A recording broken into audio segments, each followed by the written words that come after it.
नमस्कार, welcome to accurate yoga. आप सभी का स्वागत है।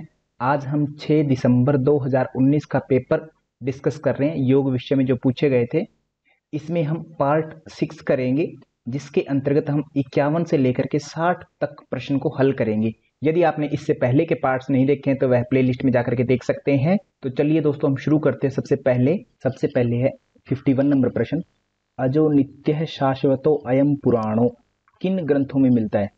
तो यह अगर हम श्लोक देखें तो सबसे पहले हमें पता चलेगा कि ये आत्मा के बारे में बात कही जा रही है। ये पता होना चाहिए, क्योंकि कई बार एग्जामिनर क्या करता है, ये लाइन देकर के आपसे पूछ सकता है कि यह किसके संदर्भ में बात कही जा रही है। तो ये आत्मा के प्रति बात कही जा रही है कि आत्मा जो है नित्य है, अजन्मा है, शाश्वत है और पुराने से भी पुरानी है ना। इससे ज्यादा पुराना कुछ भी नहीं है, कहते मतलब हमेशा से आ रही है, चली आ रही है, इसका कभी जन्म और मृत्यु नहीं होती। ठीक है, आत्मा के बारे में।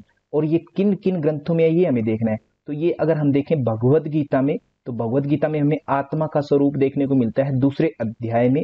जहां पर दूसरे अध्याय में अगर हम ध्यान से देखें, दूसरे का 20वां श्लोक देखेंगे तो वहां पर मिलता है, न जायते म्रियते वा कदाचिन्नायम भूत्वा भविता वा न भूयः अजो नित्य शाश्वतो अयम पुराणो न हन्यते हन्यमाने शरीरे। दूसरे अध्याय का 20वां श्लोक भगवत गीता में। ठीक है, अगर हम देखें कठोपनिषद में भी सेम, तो कठोपनिषद में भी आपको नचिकेता और यमराज का संवाद देखने को मिलता है, जहां पर नचिकेता जो है यमराज से 3 वर जो मिलते हैं, उनकी फलस्वरूप तीसरा वरदान जो है आत्मा का रहस्य मांगते हैं। और उसके परिणाम में यमराज जो है उन्हें अनेक प्रलोभन देते हैं पहले तो, और फिर बाद में अंत में जब नचिकेता उन प्रलोभनों में नहीं आता है तो उसे नचिकेता को यमराज के द्वारा आत्मज्ञान प्राप्त होता है। और यह श्लोक अगर हम देखें, मंत्र देखें, तो यह हमें प्रथम अध्याय की दूसरी वल्ली के 18वां मंत्र जो है कठोपनिषद में, वहां हमें देखने को मिल जाएगा। तो इस प्रकार से इन 2 ग्रंथों में हमें ये सेम श्लोक जो है, सेम मंत्र जो है देखने को मिलता है, सेम लाइन देखने को मिलती है। तो इसका राइट आंसर अब क्या होना चाहिए? कठोपनिषद होगा और भगवत गीता। और ये ध्यान रखना है कि आत्मा का स्वरूप भगवत गीता में किस अध्याय में आया?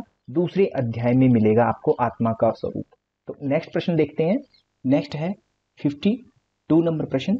महर्षि पतंजलि के अनुसार क्षणों के किस प्रतियोगी का स्वरूप परिणाम के अंत में समझ में आता है?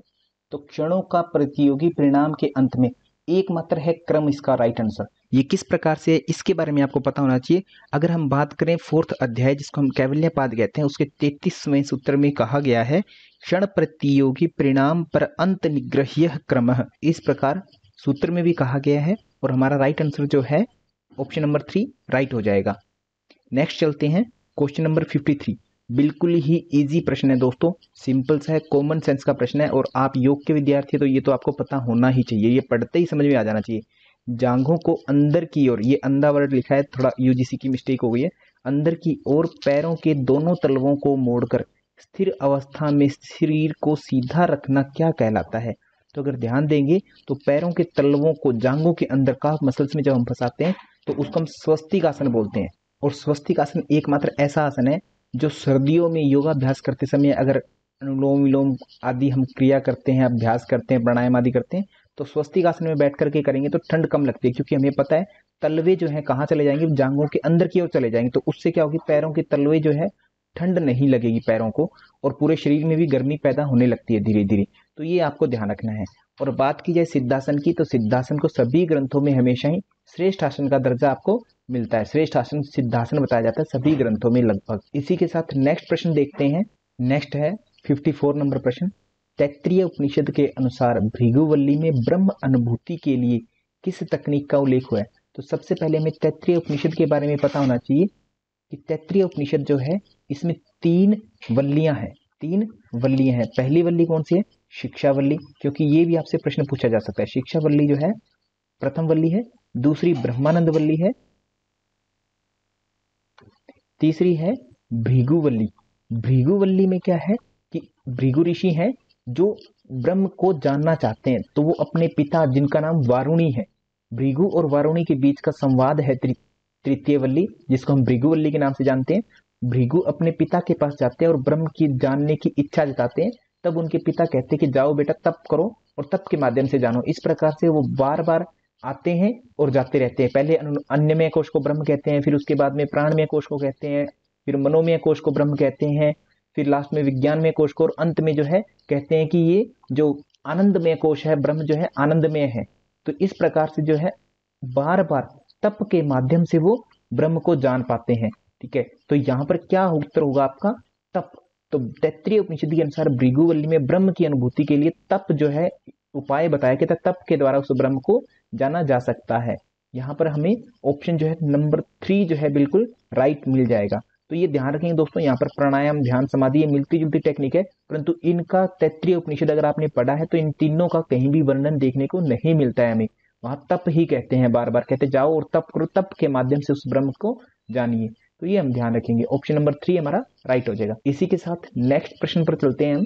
नेक्स्ट है 55 नंबर प्रश्न, अष्टकुंभक का वर्णन किन ग्रंथों में मिलता है? तो अष्टकुंभक की बात जब हम करते हैं तो अष्टकुंभक हमें एक तो हठ प्रदीपिका में देखने को मिलते हैं और एक गेरंड संहिता में हमें अष्टकुंभक देखने को मिलते हैं। तो ये आपको पता होना चाहिए कि अष्टकुंभक किन किन ग्रंथों में मिलते हैं। और इसी के साथ में आपको ये भी पता करना है कि अष्टकुंभकों में से कौन कौन से अष्टकुंभक किन किन ग्रंथों में क्या क्या नाम से मिलते हैं, क्योंकि कुछ कुंभक जो है हठ प्रदीपिका में मिलते हैं परंतु गेरंड संहिता में वो नहीं है। ऐसे ही गेरंड संहिता वाले हठ प्रदीपिका में नहीं है। तो कौन से कॉमन है और कौन से कॉमन नहीं है ये आपको पता होना चाहिए। तो इस कारण से आपका उत्तर जो है ए एंड सी है वो राइट आंसर हो जाएगा। ए और सी कहाँ मिलता है आपको? ऑप्शन नंबर 4 में जो है आपको ए एंड सी मिलता है। तो इस प्रकार से ऑप्शन नंबर 4 जो है वो आपका राइट आंसर होगा। अब हम बात करते हैं कि इनमें 8 कुंभकों में है कौन कौन से शामिल और कौन से नहीं है। तो हठ प्रदीपिका की बात की जाए तो सूर्य भेद्रम उज्जाई शीतकारी शीतली तथा भस्त्रिका भ्रामरी मूर्छा प्लावनी त्यष्ट कुंभका इति 8 कुंभक है ये हठ प्रदीपिका में। गेरंड संहिता की बात की जाए तो गेरंड संहिता में भी 8 कुंभक है। वहां पर क्या है? सहित सूर्य भेदो उज्जाई शीतली तथा भस्त्रिका भ्रामरी मूर्छा केवली च अष्ट कुंभ का। वहां पर इन 8 कुंभों का वर्णन है, ये पता होना चाहिए। पतंजलि योग दर्शन की बात की जाए तो वहां पर 4 प्रकार के प्राणायाम बताए हैं, जो कि बाह्य वृत्ति, आभ्यंतर वृत्ति, स्तंभ वृत्ति और जो चौथा है बाह्य अभ्यंतर विषाक्षेपी बताया गया है योग दर्शन में। और शिव संहिता में हमें कोई कुंभक के रूप में संख्या नहीं मिलती है, वहां पर केवल पवनाभ्यास के बारे में बताया गया है, इतनी सी बात हमें देखने को मिलती है।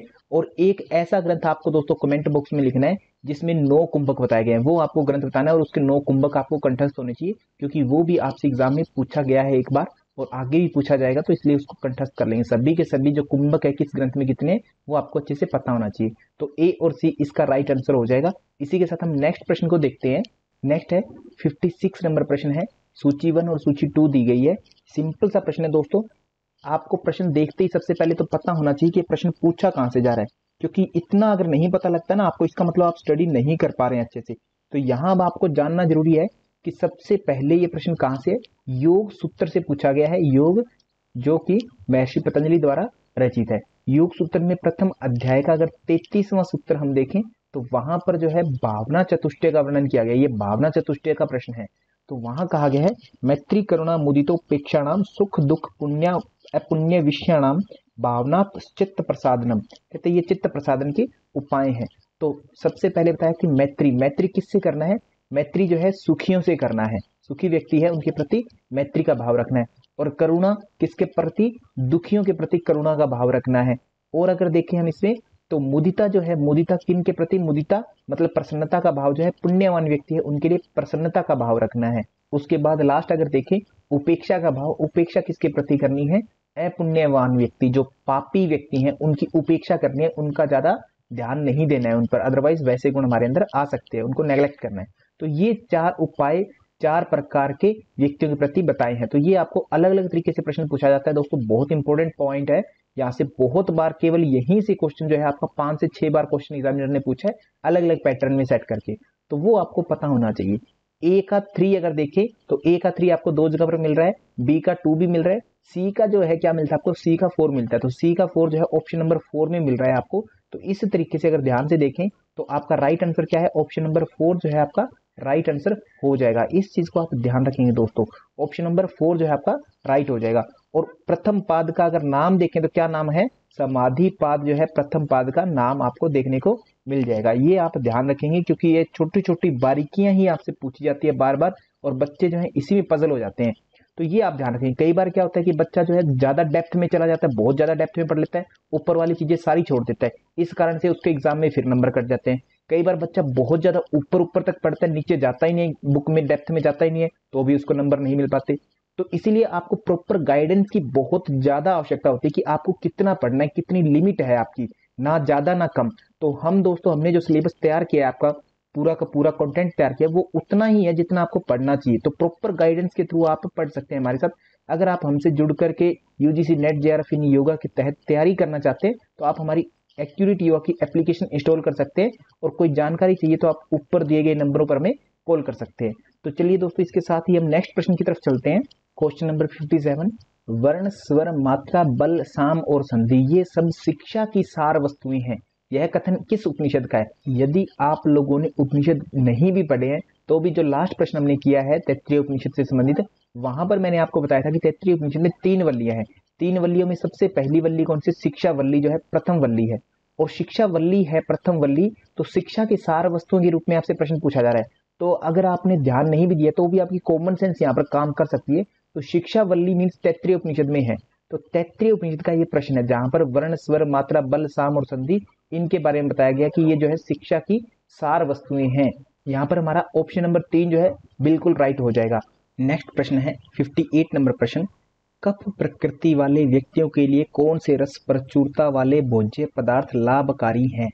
तो यहाँ पर दोस्तों आपसे पूछा गया कि कौन से रस वाले भोजन जो है कफ प्रकृति वाले व्यक्ति को देने चाहिए। तो एक कॉमन सेंस में आपको बताता हूँ दोस्तों। पहली बात तो हमें ये ध्यान रखने की कितने हैं वात पित्त कफ त्रिदोष बोलते हैं इनको, वात पित्त और कफ, ये जो है त्रिदोष कहलाते हैं, तीनों के तीनों त्रिदोष कहलाते हैं, ये आपको पता है। ठीक है, अब आपको एक और महत्वपूर्ण जानकारी बता देता हूं ताकि आपका क्वेश्चन जो है इजी हो जाए समझने में। जैसे मोटापा किसी का बढ़ा हुआ है तो आप उसको क्या नहीं देंगे? जिसका मोटापा ज्यादा है उसको आप वो भोजन बिल्कुल नहीं दोगे जिससे मोटापा और ज्यादा इंक्रीज हो सकता है, माने ऑयली फूड्स नहीं दोगे, फैट ज्यादा नहीं दोगे। और ऐसे ही जिस व्यक्ति के शरीर में जो है तेजाब बनता है, जलन होती है, एसिडिटी होती है, तो उसको आप मसालेदार चटपटा भोजन ज्यादा नहीं दोगे, ये आपको दोस्तों पता है।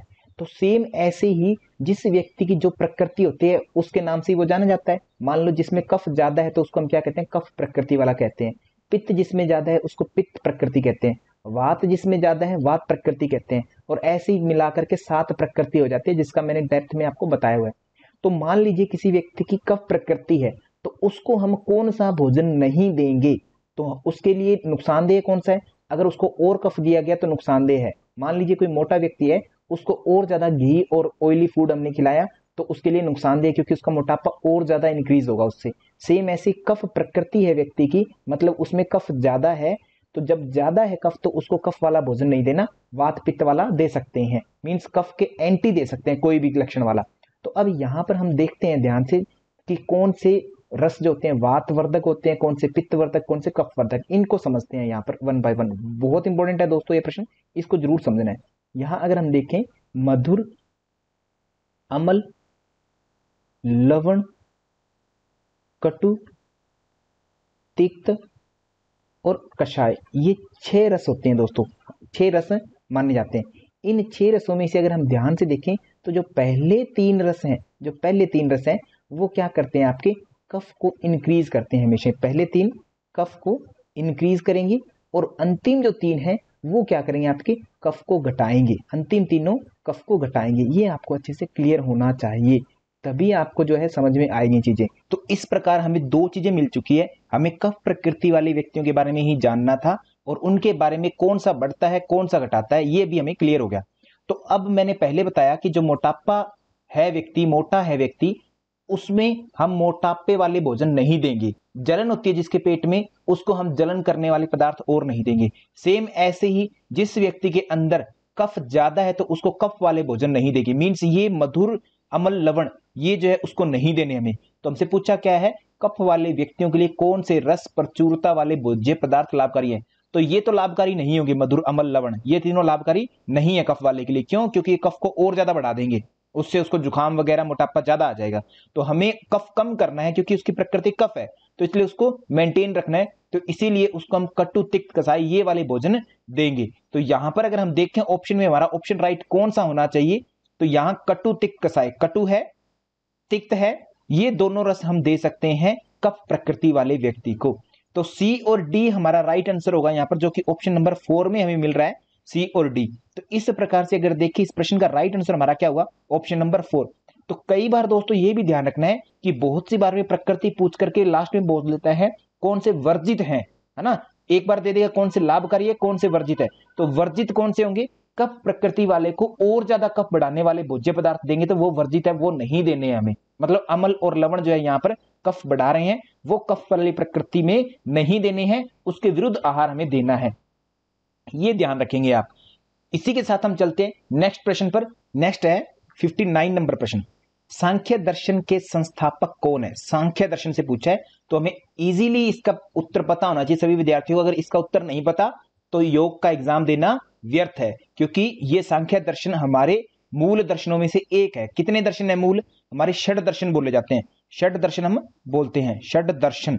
तो षड दर्शन में मतलब 6 दर्शन आ जाते हैं, और 6 दर्शनों का मतलब क्या है, इनका आस्तिक दर्शनों को हम षड दर्शन की श्रेणी में रखते हैं कि 6 दर्शन आस्तिक है, जो वेदों की सत्ता को स्वीकार करते हैं। तो देखें कौन कौन से हैं, एक तो योग दर्शन है और एक सांख्य दर्शन है, ये हो गया, इनका जोड़ा है, जोड़े में याद रखेंगे आप। और दूसरा न्याय दर्शन है, और एक चौथा जो है वैशेषिक दर्शन है। इस तरीके से जोड़े में याद रखोगे तो जल्दी आ जाएगा। योग, सांख्य, न्याय, वैशेषिक और मीमांसा और वेदांत, ये जो है 6 दर्शन माने गए हैं जो आस्तिक दर्शन कहे जाते हैं। इनके आचार्यों के नाम जरूर पता होना चाहिए। योग दर्शन की बात करें तो पतंजलि ऋषि हैं, महर्षि पतंजलि, और सांख्य दर्शन की बात की जाए तो कपिल मुनि है। ऐसे ही वैशेषिक दर्शन की बात करें तो महर्षि कणाद हैं। न्याय दर्शन की बात करें तो इनके महर्षि गौतम हैं, गौतम मुनि जिनको हम बोलते हैं। मीमांसा दर्शन की बात की जाए तो जैमिनी इनके आचार्य हैं मुख्य, और वेदांत दर्शन में ब्रह्म सूत्र इसका मुख्य ग्रंथ रखा गया था। यह प्रस्थान त्रयी पर आधारित है, यह वेदांत दर्शन प्रस्थान त्रयी पर आधारित है। तो इसके जो मुख्य ब्रह्म सूत्र जो इनका मूल ग्रंथ है, उस ब्रह्म सूत्र की रचना किसने की थी, वादरायण ऋषि ने की थी। वादरायण, जिनको क्या कहते हैं हम, वेद व्यास जी के भी नाम से जानते हैं, उनको वेद व्यास भी कहा जाता है। तो ये ध्यान रखेंगे, आपको वेदांत दर्शन से आपको अटपटे क्वेश्चन पूछे जा सकते हैं, इसके लिए अलर्ट रहेंगे। ऐसा पूछा जा सकता है कि प्रस्थान त्रयी में क्या क्या शामिल है। तो प्रस्थान त्रयी है तो 3 चीजें शामिल है, एक तो गीता है, श्रीमद् भगवद गीता, दूसरा उपनिषद,